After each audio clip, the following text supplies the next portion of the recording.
নমস্কার বন্ধুরা, Indian choice কিচেনে তোমাদের স্বাগত জানাই। আজকে আমি এখানে ভুসো চিংড়ি নিয়ে নিয়েছি। ভুসো চিংড়ির একটা রেসিপি করে তোমাদের সঙ্গে আমি শেয়ার করব। দেখতেই পাচ্ছ এরকম ভুসো চিংড়ি নিয়েছি, এটাকে ধুয়ে পরিষ্কার করে নিয়েছি। চিংড়িটা কি সুন্দর সাদা ধপধপে। প্রথমেই চিংড়ির মধ্যে হলুদ আর নুন মাখিয়ে নেবো।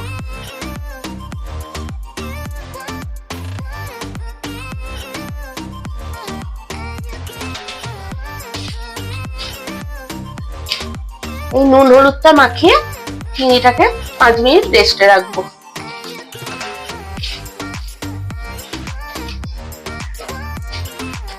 সবজিটা বানানোর জন্য আমি দুটো আলু নিয়ে নিয়েছি। আলু খোসা ছাড়িয়ে এরকম ভাবে চৌকো চৌকো করে কেটে নেব।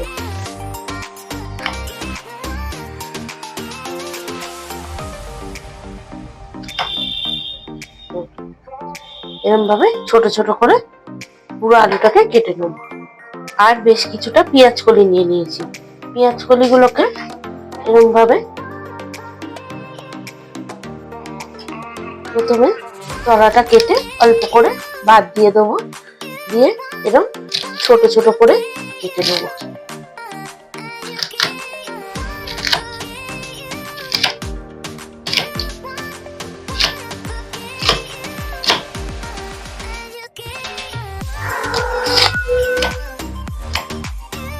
পেঁয়াজ কলিটা পুরোটা কেটে এই যে মুখের কাছে ফুলগুলোকে এই কুড়ির মতন এইগুলোকে বাদ দিয়ে দেবো, দিয়ে সবকটা পেঁয়াজ কলিকে কেটে নেব।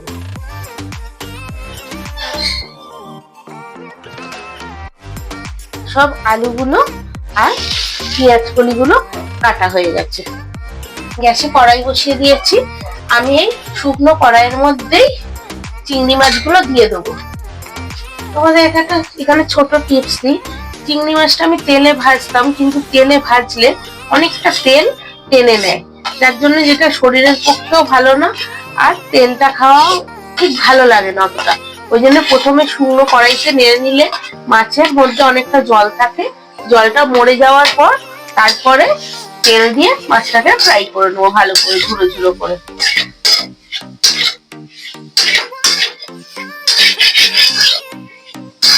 কারণ এই ভুসো চিংড়িতে অনেকটা জল থাকে, তেলের মধ্যে দিলেই তেলটা পুরোটা টেনে নেয়।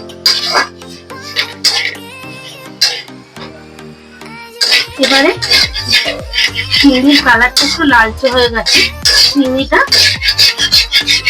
ভেজে ভেতর চিংড়ির মধ্যে সব জলগুলো শুকিয়ে গেছে।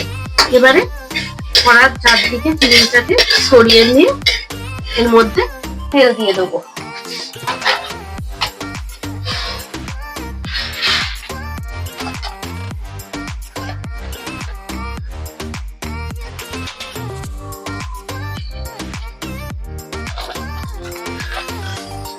তেলটা গরম হয়ে গেলে চিংড়ি মাছটাকে ভালো করে তেল দিয়ে ভেজে নেব।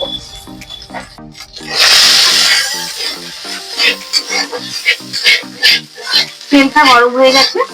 এবারে মাছগুলোকে ভালো করে মচমচে করে ভেজে নেবো, লাল লাল করে। দেখতেই পাচ্ছ তেলটা দিলাম, দিয়ে মাছটা দিলাম, তেলটা সঙ্গে সঙ্গে ভেজে নিল। আর এইটা যদি শুকনোতে না ভেজে নিতাম তাহলে আরো তেল লাগতো। আমি এই তেলটাকে দিয়ে এবারে গ্যাসের ফ্লেমটাকে মিডিয়াম বা লোতে করে ভালো করে চিংড়িটাকে ফ্রাই করে নেব।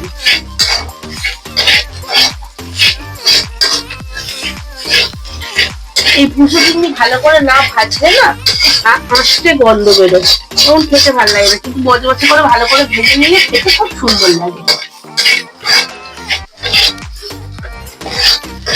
এবারে মাছগুলো মচমচে লাল লাল করে ভাজা হয়ে গেছে। এবারে মাছগুলোকে একটা অন্য জায়গায় তুলে রাখবো।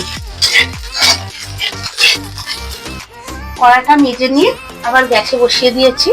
এবারে কড়াইতে একটু সর্ষের তেল দিয়ে দেবো।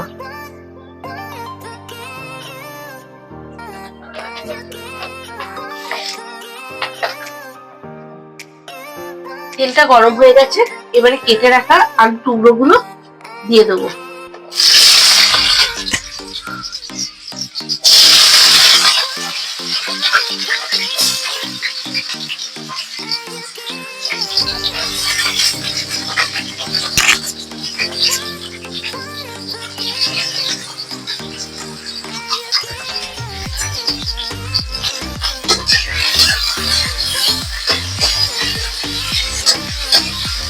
আলুটাকে ভালো করে লাল লাল করে ভেজে নেবো। আলুগুলো ভাজা হয়ে গেছে, এবারে আলুগুলো একটা জায়গায় তুলে নেবো।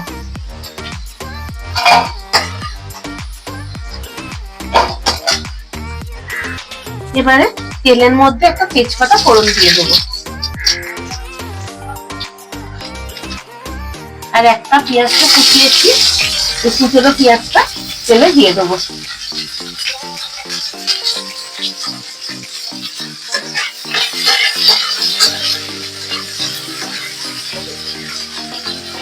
পেঁয়াজটা ভাজা হয়ে গেছে, এবারে এর মধ্যে হাফ চামচ রসুন বাটা আর হাফ চামচ আদা বাটা দিয়ে দেবো।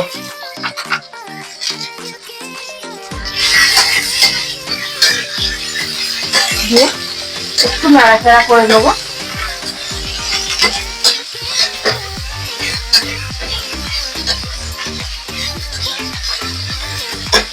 নাড়াচাড়া করে নিয়ে একটা টমেটো স্লাইস করে কেটে রেখেছি, এই টমেটোটাকে দিয়ে দেবো।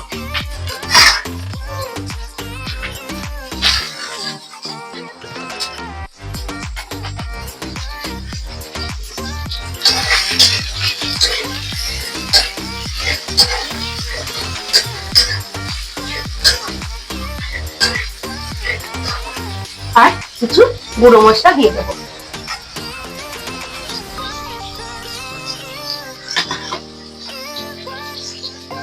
হলুদ গুঁড়ো, ঝালের জন্য লঙ্কা গুঁড়ো,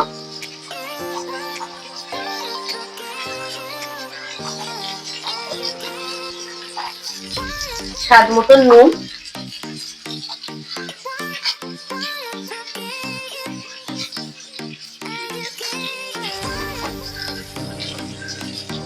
দিয়ে এর মধ্যে অল্প একটু জল দিয়ে দেবো, যেহেতু গুঁড়ো মশলাগুলো পড়েছে। দিয়ে ভালো করে কষিয়ে দেবো।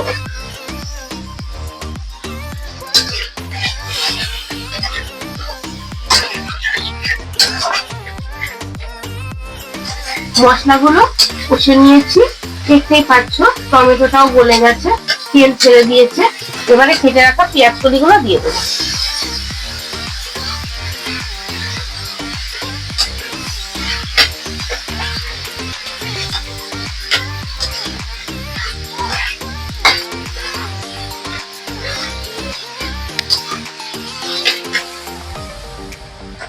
পেঁয়াজ কলিটা নাড়াচাড়া করে নিয়ে ভেজে রাখা আলুগুলো এবারে এর মধ্যে দিয়ে দেবো।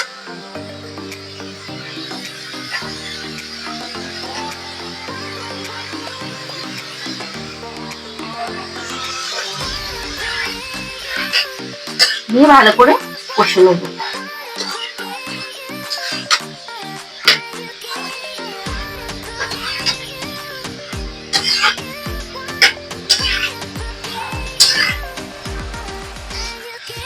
একটু স্বাদটা ব্যালেন্সের জন্য এবার একটু চিনি দিয়ে দেবো।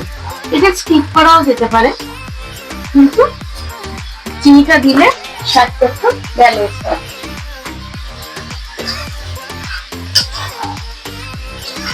দিয়ে ভালো করে আনাজগুলোকে মশলার সঙ্গে কষিয়ে নেব।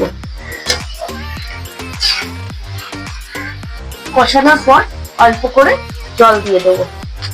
আলুটা ভাজার সঙ্গে সঙ্গে সেদ্ধই খানিকটা 50% সেদ্ধ হয়ে গেছে, আর 50% সেদ্ধ করার জন্য আর পেঁয়াজ কলিটাও সেদ্ধ করার জন্য অল্প করে জল দিয়ে দিলাম।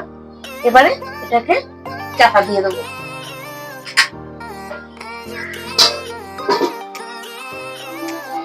জলটা শুকিয়ে গেছে, সবজিটাও সেদ্ধ হয়ে গেছে। এবার ভেজে রাখা চিংড়ি মাছটা এর মধ্যে দিয়ে দেবো। দিয়ে ভালো করে নাড়াচাড়া করে নেবো। করে 5 মিনিট একটু হতে দেবো। এবারে এটাকে ভালো করে নাড়াচাড়া করে সব শেষে একটু গরম মশলা দিয়ে দেবো। গরম মশলা দিয়ে নাড়াচাড়া করে গ্যাসের ফ্লেমটাকে অফ করে দেবো।